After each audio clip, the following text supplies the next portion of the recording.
Ito po si Bukal Aspirant Marlon T.J. Tejada ng pangalawang distrito ng ating lalawigan.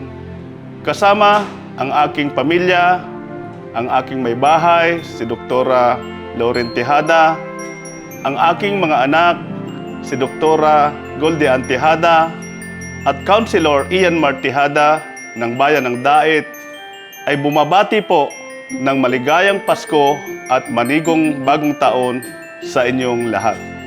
Naway maging mapayapa at ligtas ang pagdiriwang ng inyong Pasko at pagsalubong ng bagong taon. Muli po, ito ang inyong lingkod, Bukal Aspirant Marlon T.J. Tejada ng pangalawang distrito ng ating lalawigan, nagpapahayag na ang kapayapaan, kaligtasan at seguridad ng mga mamamayan ay susi tungo sa magandang buhay at tunay na kaunlaran.